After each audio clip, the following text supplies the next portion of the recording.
I sat by the window, gazing at the hydrangeas blooming in the garden, reflecting on the changes in my life over the past few years. I'm Margaret Johnson, 62 years old. 2 years ago, I lost my beloved husband John, and since then, I've been living alone in this big house.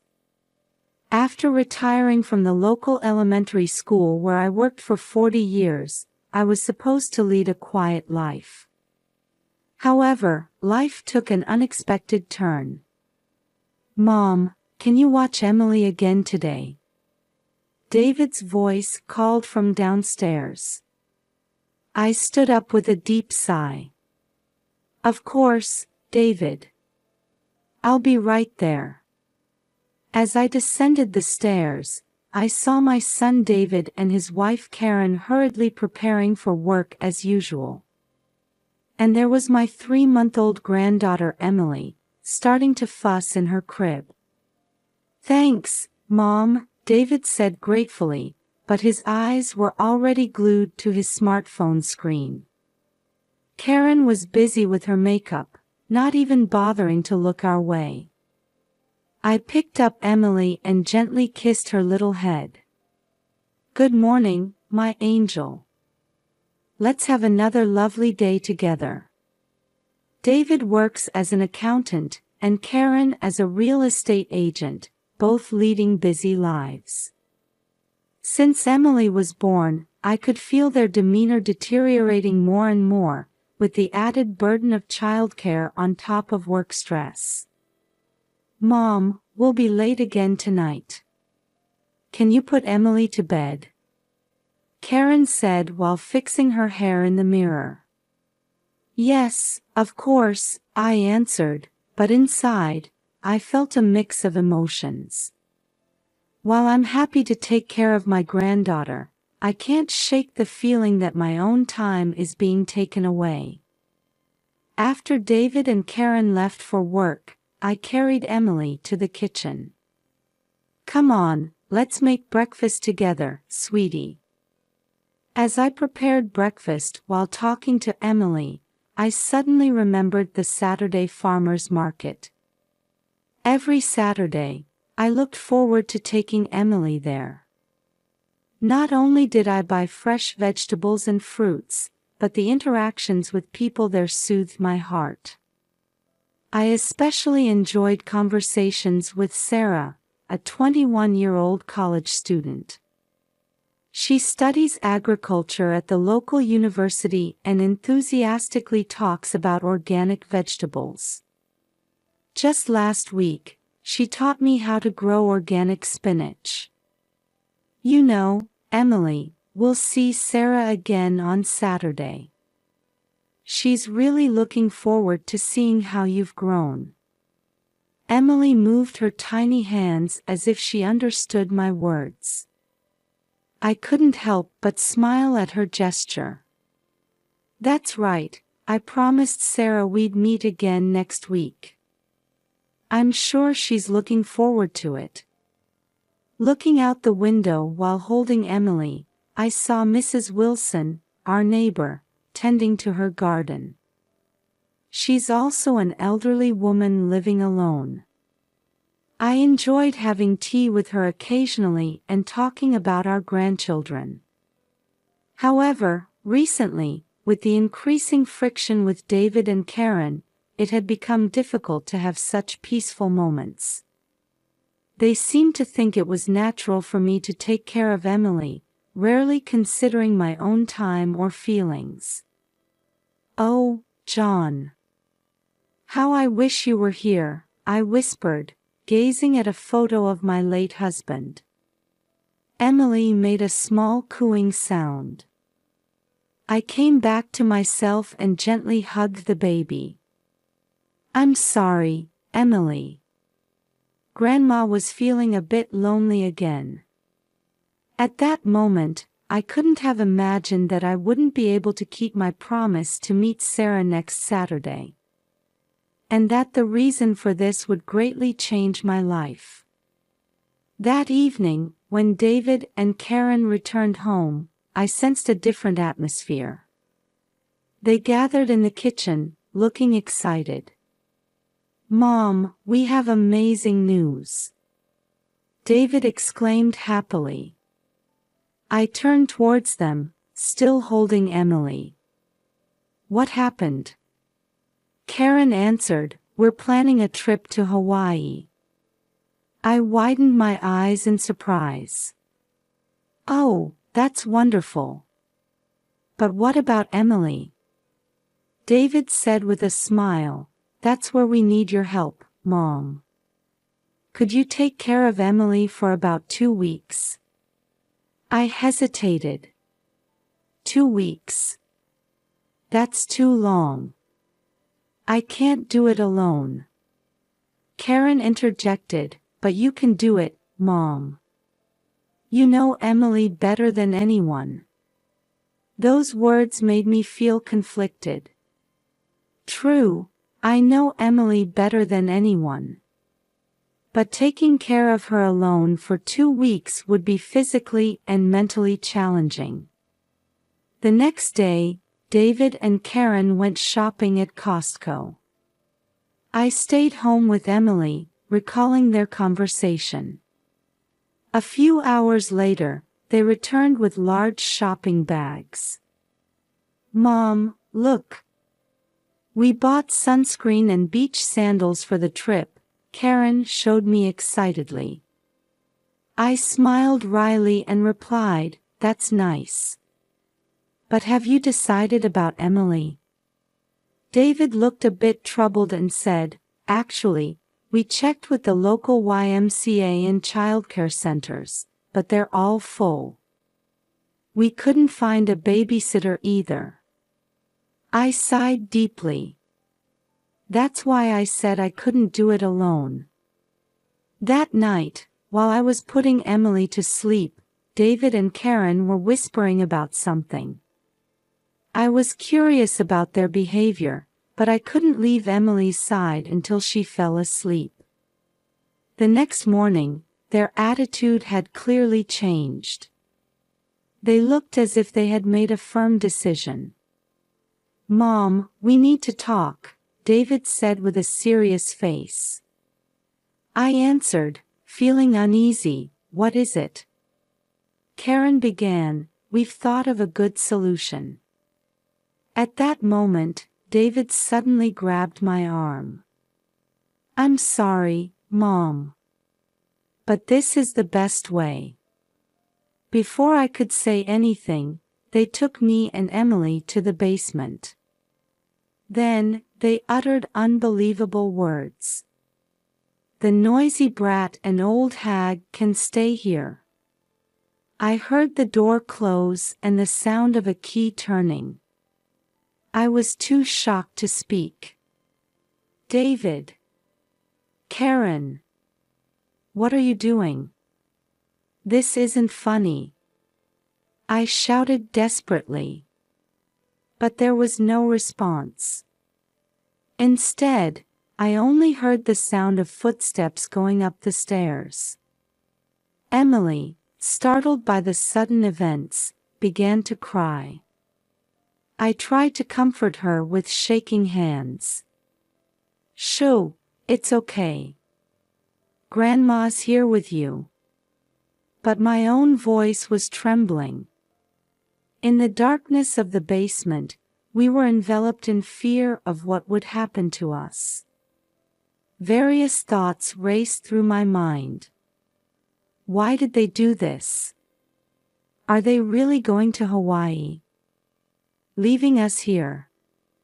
As Emily's cries echoed through the basement, I desperately tried to think. How to get out of here, how to call for help, how to protect Emily. Then, I suddenly remembered Sarah. The promise to meet her on Saturday. Maybe she would notice that we were missing. Clinging to that small hope, I held Emily tightly in the darkness. We had to face this long ordeal together. As my eyes adjusted to the darkness of the basement, I tried to assess our surroundings. Emily was still crying in my arms, but her voice had calmed a little. "It's okay, Emily. Grandma's here with you," I said as I stood up and began to feel my way along the wall. Suddenly, I felt something under my foot. I bent down to touch it and found it was a plastic bag. A Walmart shopping bag. Inside were canned goods and bottled water. "Ah, that's a relief," I sighed. At least David and Karen hadn't completely abandoned us. But anxiety soon hit me. How long could we survive on this food and water? Was there enough formula for Emily? I carefully checked the contents of the bag. Canned soup, vegetables, fruits. Several bottles of water. And Emily's formula and diapers. "We'll have to use these carefully," I muttered. Next, I had to think about caring for Emily. Changing diapers, feeding her, and comforting her. How to do all this in a dark basement. Fortunately, my smartphone was in my pocket. Checking the battery, it was at 80%. "I'll have to use this wisely," I thought as I used the flashlight function to change Emily's diaper. "There, that should be good for a while," I said to Emily as I gently picked her up. Next, I had to think about how to escape. I began to thoroughly explore the basement. The door was sturdy and didn't seem easy to open. There was a small window, but it was at ground level and not big enough for an adult to fit through. I found an old toolbox and checked its contents. It contained a hammer, screwdriver, pliers, and other tools. "I wonder if I can use these to open the door," I thought as I approached the door. However, no matter how many times I tried, the door wouldn't budge. "Help! Can anyone hear me?" I shouted, but there was no response. Exhausted, I sat on the floor, holding Emily. That's when I noticed an old radio. If only this would work, I thought as I picked up the radio. The batteries seemed to be dead, but I found spare batteries in the toolbox. After some struggle, I finally heard sound coming from the radio. I felt a glimmer of hope, having established a connection with the outside world. While listening to the news and music from the radio, I formulated my next plan. Hoping that Sarah would notice our absence, I also thought about what we could do ourselves. That's when I noticed the remnants of vegetables in the corner of the basement. Some of the vegetables I had bought at the farmer's market were starting to rot. That's it. I had an idea, remembering my knowledge about composting. If I could create a bad smell using the rotten vegetables, it might attract the attention of the neighbors. I carefully gathered the rotten vegetables and placed them near the small window.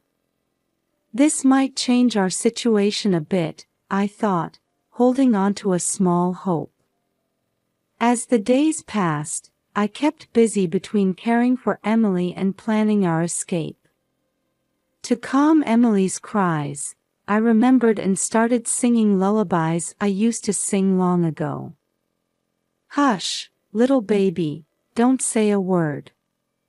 Grandma's gonna buy you a mockingbird."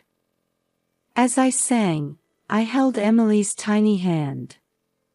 Her presence gave me the strength to overcome this difficult situation.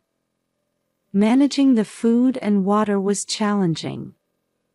I minimized my own portions to ensure Emily had enough nutrition. I ate the canned goods little by little and rationed the water daily. Every day, I tried to pry open the door.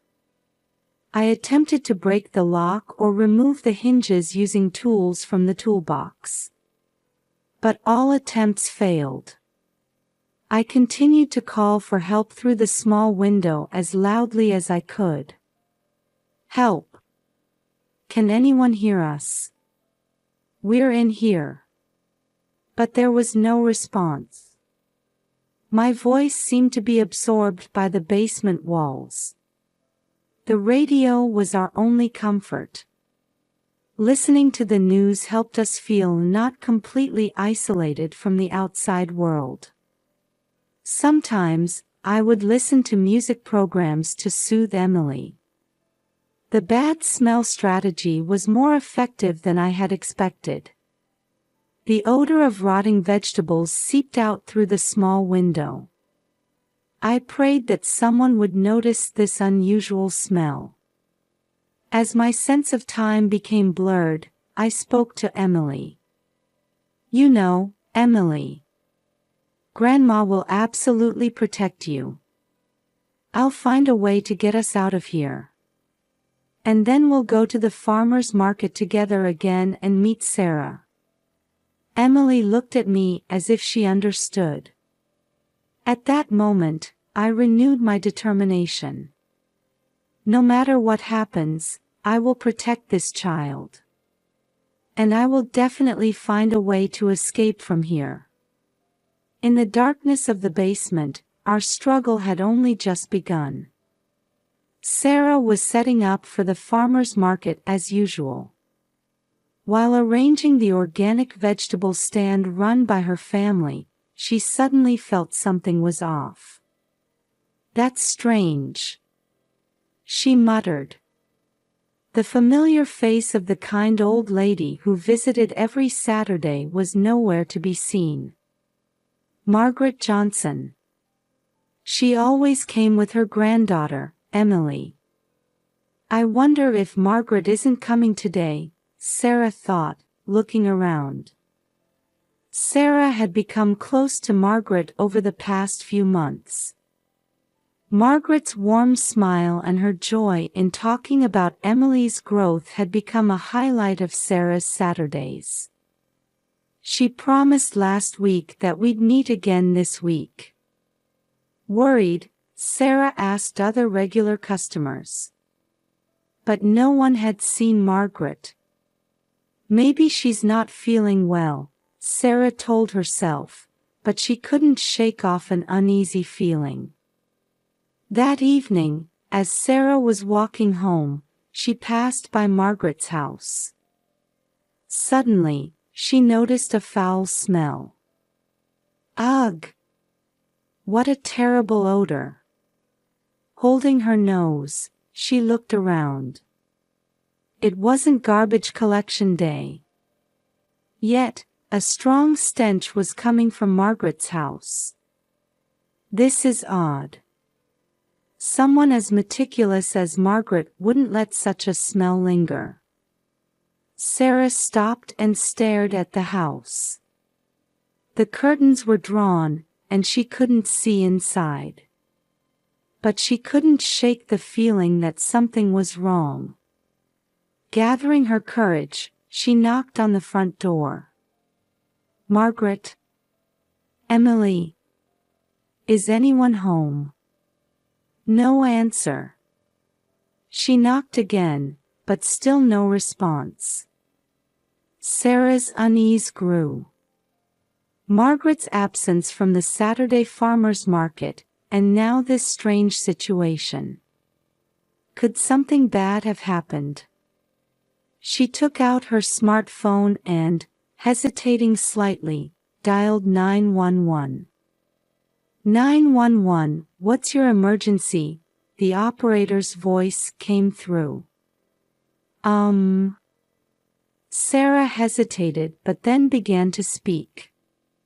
"I'm worried about an elderly neighbor. I haven't seen her for a few days. And now there's a strong, foul smell coming from her house. I understand. Can you give me more details?" Sarah explained about Margaret, her recent absence, and the strange smell coming from the house. "We'll send officers to check. Please wait there."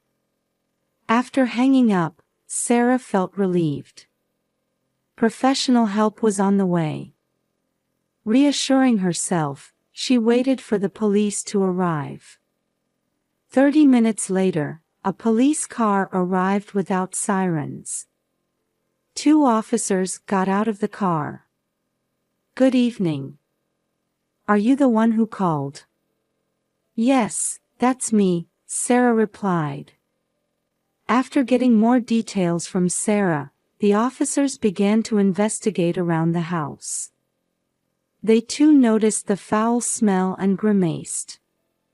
"This definitely isn't normal," one officer said. They knocked on the door again and called out loudly. But still no response. "Let's ask the neighbors," the other officer suggested. The officers began to go around to the neighboring houses. Sarah watched, waiting anxiously. After a while, information from an elderly neighbor next door changed the situation dramatically. "Come to think of it, I saw David and his wife leaving with large bags late last Friday night. I haven't seen them since." The officers' expressions changed upon hearing this testimony. They returned to Margaret's house and tried to peek inside through the windows. "This," one officer muttered. "We might need to make an emergency entry." Sarah held her breath. As the situation rapidly unfolded, she felt a mix of fear that her worries might be justified and hope for Margaret and Emily's safety. The officers contacted their headquarters, requesting permission for an emergency entry. Sarah stood there, tense about what was about to happen. As the police officers were preparing for the emergency entry, a taxi approached from the distance. Sarah spotted familiar faces inside the car. "Isn't that David and Karen?" Sarah informed the police officers. The taxi stopped in front of the house, and David and Karen got out. Their expressions were bright, as if they had just returned from an enjoyable vacation, but they froze upon seeing the police vehicles. "What's going on here?" David shouted in surprise. Karen stood still, holding her luggage. "The police." "Why?" A police officer approached them. "Are you David Johnson and Karen Johnson?" "Yes, we are," David answered. "Did something happen?" At that moment, the wind direction changed, and the strong stench from the basement reached their noses. "Ugh!" Karen held her nose. "What's this smell?" The color drained from David's face. "How did this happen?" "Don't tell me." The police officer said sternly, "We need to check on your mother and the baby's safety. Can you open the basement, please?" David and Karen were at a loss for words, looking at each other. Sarah felt something was off about their reaction. Under police supervision, David opened the basement door with trembling hands.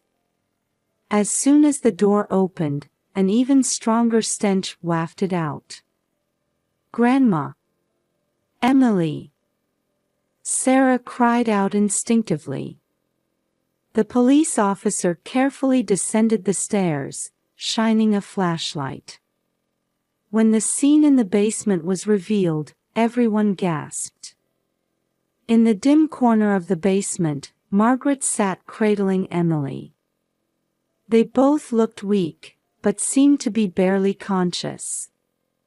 "Oh, thank goodness, they're alive," Sarah whispered, relieved. The police officer quickly approached Margaret and Emily to check their condition. "Call an ambulance," he instructed the other officer. David and Karen were speechless at the scene before them. "Mom. Emily," David mumbled in a trembling voice. The police officer turned to face them. "David Johnson, Karen Johnson, you're under arrest. You have the right to remain silent." Sarah watched this development with mixed feelings of surprise and anger. While relieved that Margaret and Emily were safe, she couldn't help but feel furious at David and Karen's actions. The paramedics arrived and began carefully rescuing Margaret and Emily. Sarah rushed to Margaret as she was being placed on a stretcher. "Margaret, are you all right?" Margaret gave a weak smile. "Sarah, thank you." Emily also looked at Sarah and reached out her tiny hand. Seeing this scene, Sarah struggled to hold back her tears. "It's okay now, you're safe," she said. David and Karen were handcuffed and put into the police car. Neighbors, attracted by the commotion, had gathered around, and surprised voices could be heard from all directions. As the ambulance carrying Margaret and Emily headed to the hospital, Sarah was asked to accompany a police officer to the station for a statement. Although her mind was in turmoil from the events of the past few hours, one thing was clear: she was truly glad she had been able to help Margaret and Emily.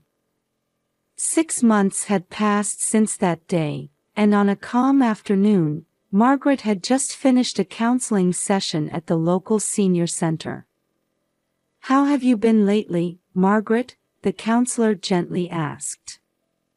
Margaret smiled and answered, "I'm getting better, little by little.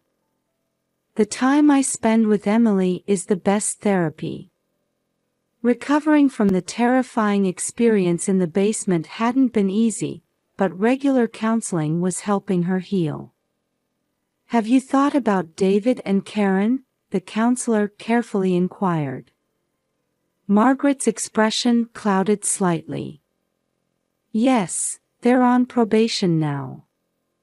I hear they're doing community service on weekends." As a result of the trial, David and Karen were sentenced to 3 years of probation and 200 hours of community service. They had shown deep remorse and had sent Margaret several letters of apology. "I went to see them for the first time last week," Margaret continued. "They both seemed truly regretful.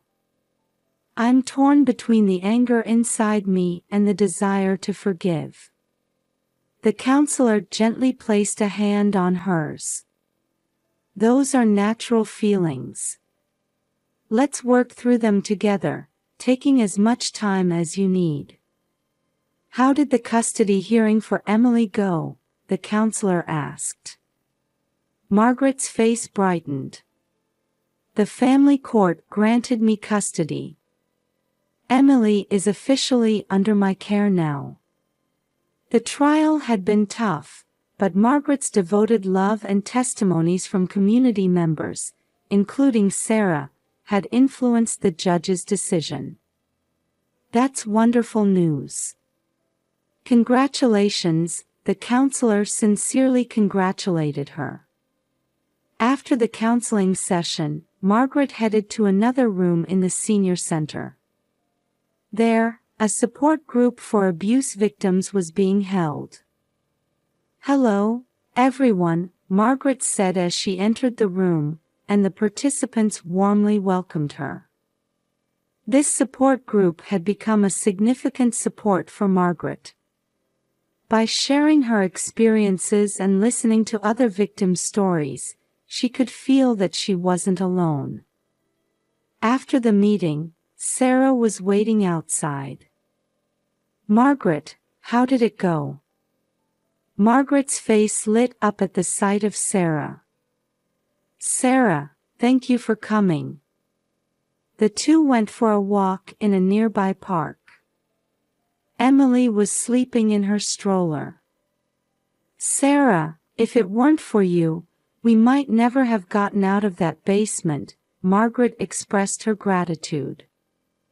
Sarah smiled shyly. "I only did what anyone would do. I think protecting those we care about is something everyone can do." Margaret was deeply moved by her words. "I'm truly grateful for your courage and kindness."